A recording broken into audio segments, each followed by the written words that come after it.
आप सभी को नमस्कार। मैं कमांडर सुधीर कुमार एक होमलैंड सिक्योरिटी फील्ड में होते हुए मैं अपनी एक ओपिनियन रख रहा हूँ। कल जिस तरीके से प्रधानमंत्री, हमारे आदरणीय प्रधानमंत्री श्री नरेंद्र मोदी जी का जो काफिला था, जो उनका एंटूरिस्ट था, जो पंजाब में एक रैली के लिए जा रहे थे, जिस तरीके से उसमें जो सुरक्षा में एक चूक हुई, जिस तरीके से जो स्टेट गवर्नमेंट की जो पुलिस थी उसमें जो लीकेज हुआ इंफॉर्मेशन का, और जिस तरीके से वो किसानों के नाम पर जो भी वहाँ पर एक तरीके से रास्ते को रोक कर सुबह से ही वहाँ पर जो किसान थे या कोई और लोग थे जिन्होंने उस काफिले को ये मजबूर कर दिया कि प्रधानमंत्री जी को वहाँ से मुड़ना पड़े बगैर रैली को संबोधित करे हुए, और फिर उसमें एक ही जगह करीब 20 मिनट के करीब उनको रुकना पड़ा। तो ये एक हमारे प्रधानमंत्री, जो भारतवर्ष के प्रधानमंत्री, जो एक ग्लोबल लीडरशिप में आज पिछले 2 सालों से लगातार एक तरीके से जिनका 70% अप्रूव रेटिंग है, जो इतने लोकप्रिय नेता हैं, तो उसकी सुरक्षा में एक चूक ही नहीं हुई है, बल्कि मुझे लगता है एक ये बहुत बड़ी एक षड्यंत्र था। और इसमें मेरा अनुरोध यही है कि भारतवर्ष की जितनी भी सुरक्षा एजेंसीज हैं या इन्वेस्टिगेशन एजेंसीज हैं, उन सभी को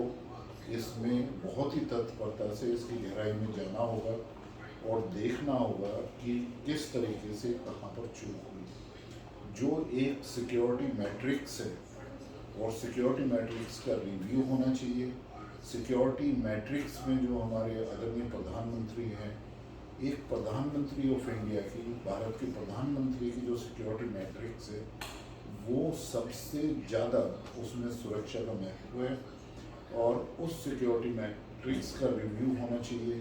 कि ये वल्नरेबिलिटी कहाँ थी, किस तरीके से चूक हुई, और यदि वल्नरेबिलिटी थी और इसमें जो भी दोषी हैं उस लेवल पे इसमें बहुत ही एक सख्त कार्रवाई होनी चाहिए, जिससे देशवासियों को सभी को पता चल सके कि हम अपने लोकप्रिय और आदरणीय प्रधानमंत्री की सुरक्षा में कोई भी सेंध इस तरीके से हो जाए उसको बिल्कुल भी स्वीकार और बर्दाश्त नहीं करेंगे। वो हमारे लोकप्रिय नेता हैं, वो जिस तरीके से जनशक्ति को आगे लेकर अपने साथ लगाकर चल रहे हैं, जिस तरीके से पिछले 7.5 सालों में उन्होंने भारतवर्ष का नेतृत्व किया है, जिस तरीके से उन्होंने भारतवासियों की पताका पूरे विश्व में लहराई है, जिस तरीके से उन्होंने सभी सेक्टर में, चाहे वो हमारे मजदूर भाई हों, किसान भाई हों, फौजी भाई हों, हमारे बिजनेसमैन हों, या छोटे बड़े मझोले लोग जो एक तरीके से अनऑर्गेनाइज सेक्टर में लोग काम कर रहे हैं, उनके लिए काम हो, वो बहुत ही गतिशीलता के साथ में और क्वालिटी को ध्यान में रखकर किया है। भारतवर्ष में आज जिस तरीके से वर्ल्ड क्लास रेजिलिएंट इंफ्रास्ट्रक्चर का निर्माण हो रहा है, गांव में जिस तरीके से डेवलपमेंट हो रहा है,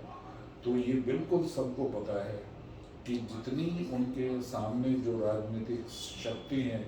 या एक उनके सामने जो लीडरशिप है, वो सभी बोले हो गए हैं, और सभी जन भारतवर्ष के हर घर से लोग वो प्रधानमंत्री मोदी जी को बहुत ही प्यार करते हैं, आदर करते हैं, और उन्हें मानते हैं कि भारतवर्ष को निश्चय ही एक आत्मनिर्भरता की तरफ ले जाएंगे, वो एक विशाल देश की तरफ ले जाएंगे, और जहाँ पर सभी को सभी सुविधाएं प्रदान होंगी। तो इन सब चीज़ों को ध्यान में रखते हुए, जैसा मैंने कहा कि उनकी सुरक्षा में किस तरीके से चूक हुई, उसका बहुत ही जल्दी से जल्दी जो है ना एक तरीके से जांच कर भारतवासियों के समक्ष रखा जाना चाहिए, और दोषी को सख्त से सख्त सजा देनी चाहिए, जिससे मैसेज ही नहीं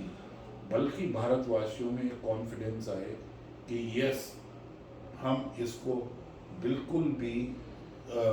एक ये जो चूक हुई है उसको हम सिर्फ एक इस तरीके से नहीं मान लेते कि ये अचानक हुई है, और अचानक होने से जो है ना वहाँ पर वो जनता आ गई है ये किसान आ गई हैं, उपद्रवी युवा आ गए हैं। जिस तरीके से मैं मानता हूँ कि ऐसा नहीं हो सकता, ये एक तरीके से सुनिश्चित था। और जब ये एक सुनिश्चित था और सुबह से वहाँ पर लोग थे,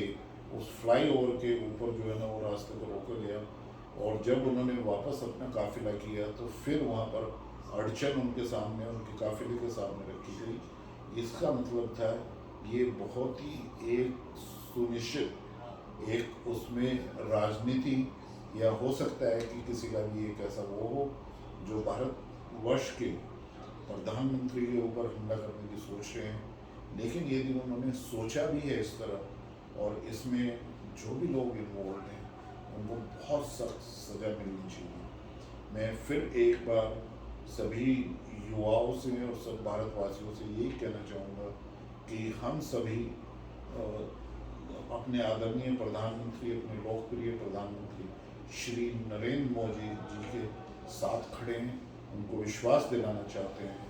कि हम उनकी दीर्घ आयु के लिए, उनके सक्षम होने के लिए, और इसी तरीके से भारतवर्ष की नींव को इसी तरीके से नेतृत्व से आगे बढ़ाते रहें,